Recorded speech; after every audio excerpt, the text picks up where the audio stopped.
जय श्री गणेश, जय श्री राधे कृष्ण। आप सभी का हमारे YouTube चैनल पे बहुत बहुत स्वागत है। आइए सुनते हैं विनायक गणेश चतुर्थी व्रत की कथा। गणेश चतुर्थी का व्रत जो कि हर माह के कृष्ण पक्ष और शुक्ल पक्ष की चतुर्थी तिथि के दिन गणेश चतुर्थी का व्रत किया जाता है। कृष्ण पक्ष में पड़ने वाली चतुर्थी को संकष्टी गणेश चतुर्थी के नाम से जाना जाता है और शुक्ल पक्ष में पड़ने वाली चतुर्थी को विनायक गणेश चतुर्थी के नाम से जाना जाता है। इस दिन भगवान गणेश का पूजन किया जाता है और भगवान गणेश जो कि प्रथम पूजनीय माने जाते हैं। किसी भी प्रकार के शुभ कार्यों में या मांगलिक कार्यों में सबसे पहले भगवान गणेश जी का पूजन किया जाता है। जो भी भक्त सच्ची श्रद्धा के साथ, नियम और निष्ठा के साथ विनायक गणेश चतुर्थी का व्रत करते हैं, इस दिन भगवान गणेश साथ में माता दुर्गा यानी कि चौथ माता का पूजन करते हैं। उनके सभी प्रकार के विघ्न और बाधाएं दूर हो जाती है तथा भगवान गणेश जी की कृपा से सभी प्रकार के सुख और समृद्धि की प्राप्ति होती है। विनायक गणेश चतुर्थी व्रत जो भी करते हैं उन्हें चाहिए कि इस दिन जो कि सुबह ब्रह्म मुहूर्त में उठ करके नित्य क्रियाओं से निवृत्त हो करके गंगा नदी में या घर के नहाने के पानी में ही थोड़ा सा गंगा जल मिला करके स्नान करना चाहिए। शुद्ध वस्त्र धारण करके दिन भर उपवास रहते हुए भगवान गणेश जी का जो कि सुबह के समय में और शाम को चंद्रोदय के समय में भगवान गणेश जी का पूजन करना चाहिए और उसके बाद चंद्रमा को अर्घ्य दे करके उसके बाद व्रत को पूर्ण माना जाता है। उसके बाद फिर भोजन ग्रहण करना चाहिए। विशेषकर भगवान गणेश जी को जो कि तिल से बने हुए वस्तु का भोग लगाना चाहिए या मोदक आदि का भोग लगाना चाहिए। इससे भगवान गणेश जी अति प्रसन्न होते हैं और अपना कृपा प्रदान करते हैं। तो आइए सुनते हैं विनायक गणेश चतुर्थी व्रत की कथा। तो बोलिए प्रेम से भगवान गणेश की जय। पौराणिक कथा के अनुसार एक बार भगवान शिव तथा माता पार्वती नर्मदा नदी के किनारे बैठे थे। वहां पर माता पार्वती ने भगवान शिव से समय व्यतीत करने के लिए चौपड़ खेल खेलने को कहा। भगवान शिव चौपड़ खेलने के लिए तैयार हो गए, परंतु इस खेल में हार जीत का फैसला कौन करेगा, यह प्रश्न उनके समक्ष उठा। तो भगवान शिव ने कुछ तिनके एकत्रित कर उसका एक पुतला बनाकर उसकी प्राण प्रतिष्ठा कर दी और पुतले से कहा कि बेटा, हम चौपड़ खेलना चाहते हैं, परंतु हमारी हार जीत का फैसला करने वाला कोई नहीं है, इसलिए तुम बताना कि हम दोनों में से कौन हारा और कौन जीता। इसके बाद भगवान शिव और माता पार्वती का चौपड़ खेल आरंभ हो गया। यह खेल करीब 3 बार खेला गया और संयोग से तीनों बार माता पार्वती ही जीत गईं। खेल समाप्त होने के बाद बालक से हार जीत का फैसला करने के लिए कहा गया, तो उस बालक ने भगवान शिव महादेव को ही विजय बताया।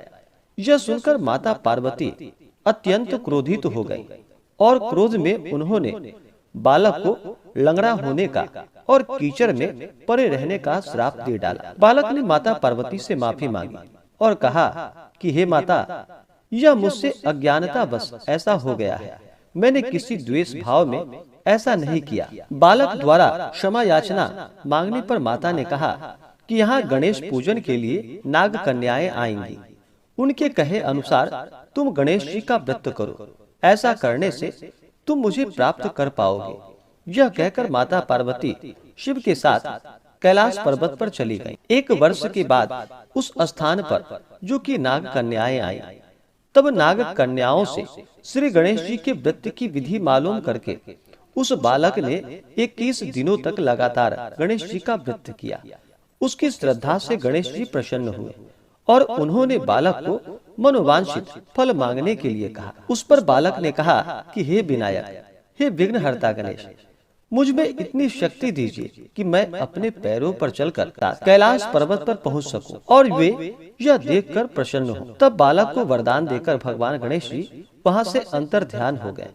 इसके बाद वह बालक कैलाश पर्वत पर पहुंच गया और कैलाश पर्वत पर पहुंचने की कथा उसने भगवान शिव जी को सुनाई। चौपड़ खेल वाले दिन से ही माता पार्वती जी भगवान शिव जी से विमुख हो गई थी। अतः देवी के रुष्ट होने पर भगवान शिव ने भी बालक के बताए अनुसार 21 दिनों तक श्री गणेश जी का व्रत किया और इस व्रत के प्रभाव से माता पार्वती के मन से भगवान शिव के लिए जो नाराजगी थी वह समाप्त हो गई। तब यह व्रत विधि भगवान शंकर ने माता पार्वती को बतलाई। यह सुनकर माता पार्वती के मन में भी अपने पुत्र कार्तिकेय से मिलने की इच्छा जागृत हुई। तब माता पार्वती ने भी 21 दिनों तक श्री गणेश जी का व्रत किया तथा दुर्वा, पुष्प और लड्डुओं से गणेश जी की पूजा और अर्चना की।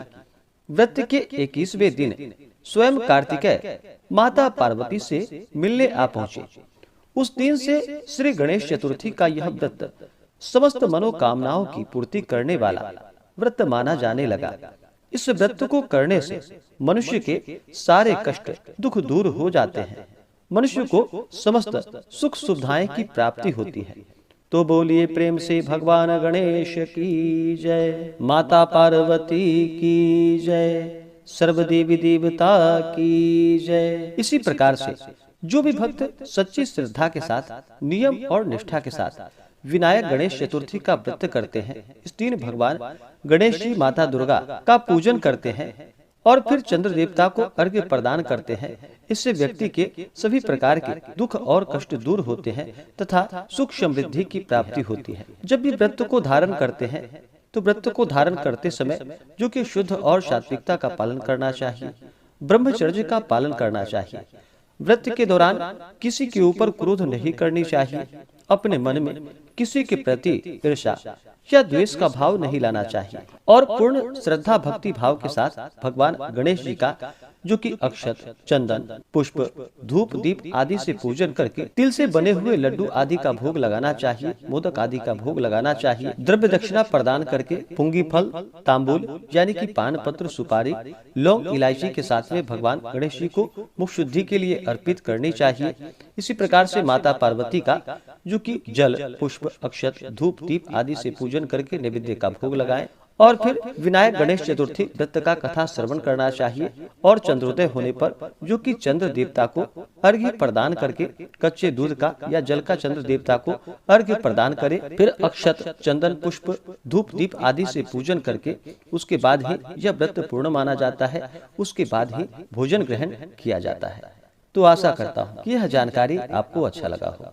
ऐसे ही ज्ञानवर्धक जानकारी प्राप्त करने के लिए हमारे इस चैनल पे अगर आप नए हैं तो चैनल को लाल बटन दबा करके सब्सक्राइब करें, साथ में बेल आइकन घंटी को दबाएं ताकि मेरे वीडियो का नोटिफिकेशन आपको समय से मिलता रहे। वीडियो को लाइक करें, शेयर करें, सुखी रहे और स्वस्थ रहे। जय श्री राधे कृष्ण। धन्यवाद।